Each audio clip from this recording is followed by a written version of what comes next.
Expresso, sua dose semanal de informações no Século Diário. Muito buenos dias! Está no ar o Expresso, o programa que traz toda sexta-feira um resumo dos acontecimentos da semana no Espírito Santo sob o olhar crítico do Século Diário. O programa vai ao ar nos canais do Século Diário no YouTube, no Spotify e outras plataformas de áudio e no site seculodiario.com.br. Você pode acompanhar a gente também no Instagram, @tvséculo. Eu sou Vitor Taveira, o assunto da semana não podia ser outro, é o início do período eleitoral no Espírito Santo. Ainda teremos no programa o Giro de Notícias e o Bloco de Rolê com as dicas culturais no Espírito Santo. Bom, você que abriu as redes sociais hoje de manhã, muito provavelmente, enquanto navegava por elas, encontrou aí várias mensagens de candidaturas divulgando seus números que estarão nas urnas no próximo dia 6 de outubro. Teve até candidaturas que passaram a noite ali de quinta-feira na rua e, depois da meia-noite, já puderam divulgar seu número e pedir voto oficialmente, né?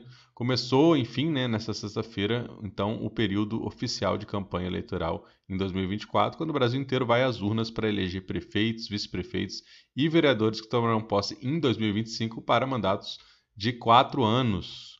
No último programa falamos aqui do que faltava definir no cenário eleitoral capixaba e todas as respostas, claro, vieram até ontem. A grande dúvida que nós colocamos, se resolveu na última quarta-feira, foi a decisão sobre quem ocuparia a candidatura de vice na campanha pela reeleição do prefeito de Vitória, Lorenzo Pasolini, do Republicanos.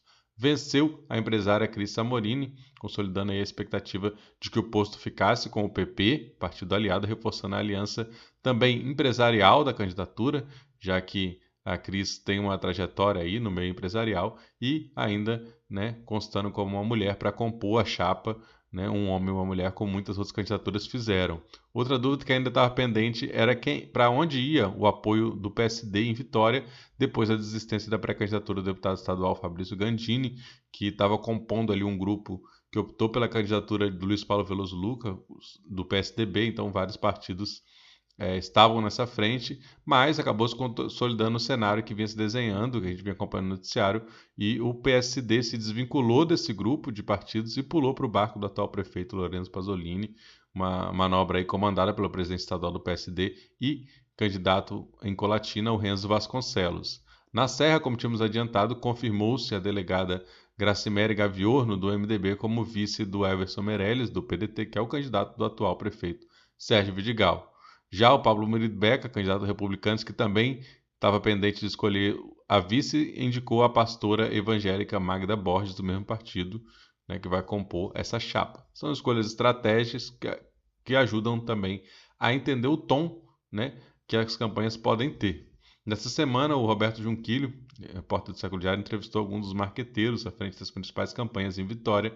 O clima ainda era de prudência, claro, de esconder o jogo dos adversários, mas a partir de hoje as estratégias começam a entrar em campo depois de uma longa pré-campanha, a mais forte já consolidada que já vimos no país, para uma campanha oficial e de tiro curto. São 7 semanas no total até o primeiro turno. Os candidatos já vêm há meses, né, como se vê, se apresentando ao eleitorado, mas a partir de agora as atenções da população vão estar mais voltadas para o tema, já que a maioria ainda não decidiu em quem votar e vai ser convencida ou passiva de mudança até os últimos dias de campanha.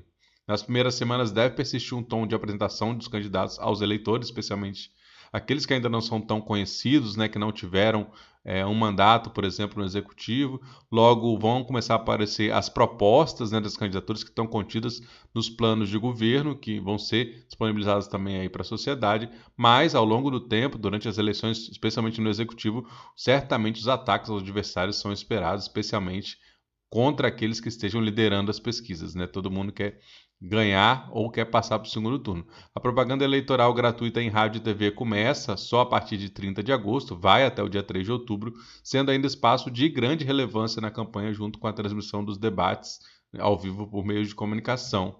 Apesar disso, né, a influência e os investimentos são crescentes, cada vez maiores, também nas redes sociais, que permitem estratégias, inclusive, de segmentação de público, né? Como dizem alguns especialistas, é importante ter uma mensagem, digamos, unificada, né? Uma estratégia e uma identidade unificada para o candidato, mas você pode apresentar ela de várias maneiras, de acordo com o seu público, de acordo com o tipo do eleitor. Né? Então, assim, são também múltiplas eleições, né, dentro de uma eleição só. A gente tem desde candidaturas de vereadores de pequenos municípios que podem ser eleitos com uma centena de votos ou um pouco mais que isso, até prefeitos de grandes cidades com centenas de milhares de eleitores no Espírito Santo, que é o caso, ou até de milhões em outros estados. Nas grandes campanhas, estratégias de redes sociais e de ações de ruas precisam estar muito alinhadas, as mensagens bem definidas, o termômetro atento e com rápidas respostas aos anseios do eleitorado e também o radar ligado para responder às estratégias dos adversários e ainda a possíveis ataques de desinformação e fake news que precisam aí de respostas jurídicas e políticas que sejam rápidas e eficazes para evitar maiores danos, inclusive, né, dessas maneiras desonestas para a qual os órgãos de justiça eleitoral também estão atentos e vão precisar agir. Apenas os municípios com mais de 200 mil eleitores são passíveis de segundo turno no Brasil. Né? Caso nenhuma candidatura majoritária consiga 50% dos votos válidos no primeiro turno, elas têm uma segunda rodada. No Espírito Santo são apenas 4 dos 78 municípios que podem ter que voltar às urnas no dia 27 de outubro, que é a data do segundo turno, são justamente os municípios mais populosos. Estamos falando de Vitória, Vila Velha, Serra e Cariacica, todos eles na região metropolitana. A possibilidade ou não de ter um segundo turno muda também, obviamente, a estratégia de campanha, né? Se a sua estratégia é garantir, né, esse lugar no segundo turno para depois, né, uma outra campanha, né, também de poucas semanas, uma campanha curta, mais polarizada entre duas candidaturas, ou se é garantir logo no primeiro turno, onde não há segundo turno, né, é outra dinâmica, você precisa gastar todas as energias nessas próximas semanas. A gente vai estar atento, obviamente, acompanhando cada semana os andamentos aqui no Expresso e também no noticiário do Século Diário, que está lá no séculodiario.com.br, e deixamos aí o pedido para que todo mundo se informe e vote com consciência. Dito isso, nós passamos para o nosso tradicional giro de notícias com os mais importantes acontecimentos da semana. Bom, noticiário de política, além de toda essa movimentação, né, que o Século Diário tem acompanhado aí, nas vésperas do início da campanha eleitoral que começou hoje, tivemos algumas notícias importantes, né? Um noticiário aí que é inclusive nacional, o senador Marcos Duval teve passaporte apreendido em nova operação da Polícia Federal, uma investigação que envolve também os blogueiros bolsonaristas Oswaldo Eustáquio e Alan dos Santos. Além disso, teve a notícia de que Alexandre de Moraes mandou bloquear 50 milhões de reais das contas de Marcos Duval.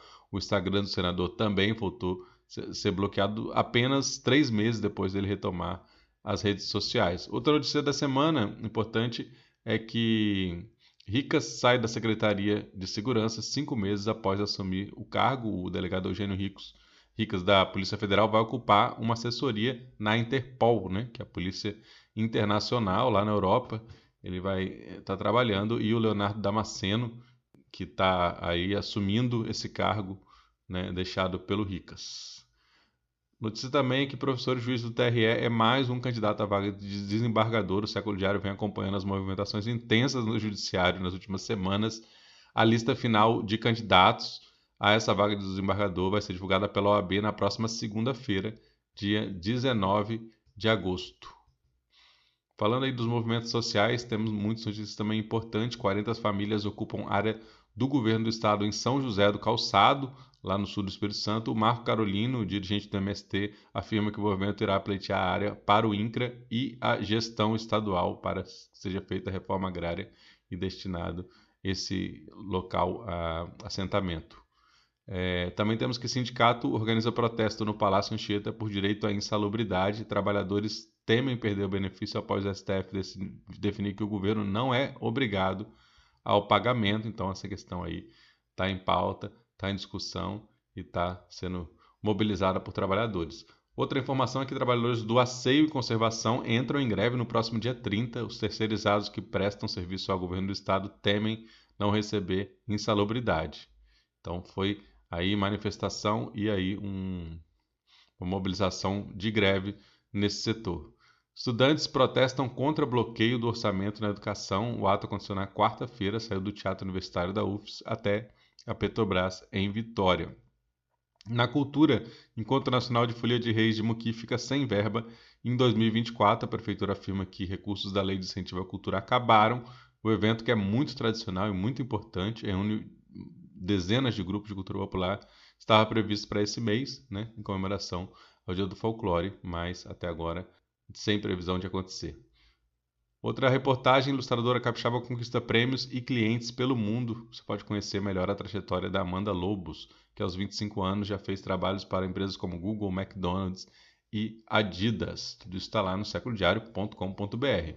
E também aí na nossa TV Século, nosso canal do YouTube, temos aí entrevistas interessantes, né? Abre aspas, política municipalista de Casagrande elegerá muitos prefeitos. É uma entrevista do Política S, programa Política S, com o cientista social João Gualberto, que analisa o cenário eleitoral no Espírito Santo e a movimentação de lideranças e partidos. Vale muito a pena ver. Temos também uma reportagem com o Pablo Ornelas Rosa, professor da UVV e coautor de um livro que fala sobre o canal Brasil Paralelo, conhecido por ser um canal de extrema-direita que publica muitas desinformações e tem um alcance muito grande. Então o livro está saindo fresquinho aí para uma editora nacional e o Pablo conversou com a gente para falar um pouco sobre isso. Temos também uma reportagem na Toca do Iririu, matéria com o cantor e compositor André Prando. Fomos até a casa dele, né? Abriu as portas de sua casa para a TV Século e falou um pouco sobre seu novo disco chamado Iririu, uma gíria muito particular e muito capixaba. Então fica a dica aí para você seguir os canais do Século Diário no YouTube e no Spotify para receber em primeira mão esse nosso conteúdo multimídia. Lembrando também que todas as reportagens que trouxemos aqui estão disponíveis gratuitamente em séculodiario.com.br. Entra lá assim que terminar o programa para aprofundar no que mais lhe interessa. Vamos agora com as atrações culturais no bloco de rolê.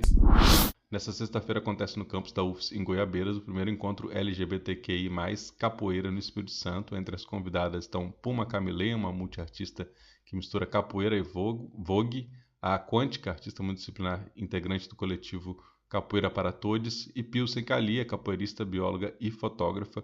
O evento tem abertura às 15 horas, vai ter roda de conversa sobre criminalização da LGBTfobia, aula e roda de capoeira, apresentação da performance de Puma Camilê e Quântica, que vai acontecer às 19h15, seguida de uma roda de conversa sobre LGBTfobia no contexto da capoeira. Vai ser na Sala de Práticas Corporais 1 do Centro de Educação Física e Desporto da UFS, lá em Goiabeiras. A programação é gratuita. E a grande atração do final de semana é o Festival Movimento Cidade, que esse ano vai acontecer na Prainha de Vila Velha. O evento começa na sexta-feira, a partir das 17 horas, com a DJ Negana, e vai ter uma série de atrações como a batalha de MCs, mostra de filmes, show com Criolo, Dudu MC, Vandal, Afronta e outros. No sábado, abertura dos portões às 14 horas e atrações até a madrugada com Dona Onete, Banda Ed, Bugarins, Tasha e Tracy, Dan Abranches, Tuyo, Dom L, Marina Senna, Ebony, além de batalha de break, ballroom, DJs e filmes, muita coisa. No domingo, a abertura vai ser às 14 horas, também com shows de Cabocage, Iman, Jagamei, Amanda Requião, Caê Guajajara e Silva. Para a entrada é pedida a doação de 1 kg de alimento não perecível. O espaço é sujeito à lotação. Então a dica do evento é: chegue cedo para garantir a diversão.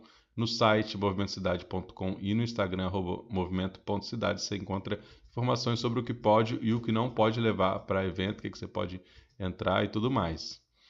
Outras atrações também, no domingo, a partir das 9 horas, tem o Festival Parque Aberto no Parque Cultural Casa do Governador, que fica na Praia da Costa, em Vila Velha. Entre as atrações estão o indie rock do The Skip, o reggae do Marajá e a cantora Noi Nunes, além de ter pintura ao vivo com Hudson Costa e outras atrações. Para participar desse evento é preciso retirar os ingressos gratuitos na plataforma Simpla, né? SYMPLA. Quem for lá, né, pode visitar também as 26 obras artísticas que tem no parque, como esculturas, instalações e intervenções de artistas capixabas e de outros estados. Então fica aí a oportunidade.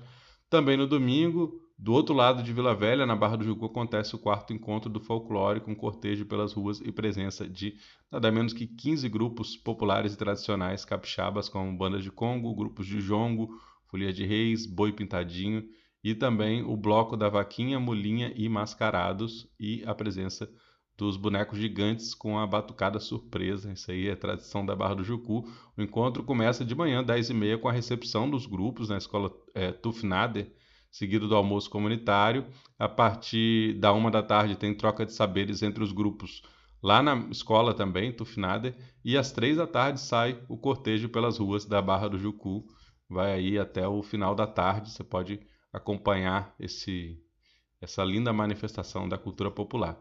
É isso, galera. Essa foi mais uma edição do Expresso do Século Diário. Produção e locução minha, Vitor Taveira. Reportagens de Manaíra Medeiros, Roberto Junquilho, Elaine Dalgobo e Lucas Chuina. Gostou do programa? Envie sua opinião, sua sugestão, curta, compartilhe, ajuda a difundir esse conteúdo e fortalecer a imprensa alternativa e independente capixaba. Continue acompanhando sempre o noticiário em seculodiario.com.br. Siga já os canais do Século Diário no YouTube, nas plataformas de áudio, para receber em primeira mão nossos conteúdos multimídia. Voltamos na próxima sexta-feira cedinho com mais uma edição do Expresso com as notícias mais importantes da semana sob uma visão crítica da realidade. Bom fim de semana e até logo.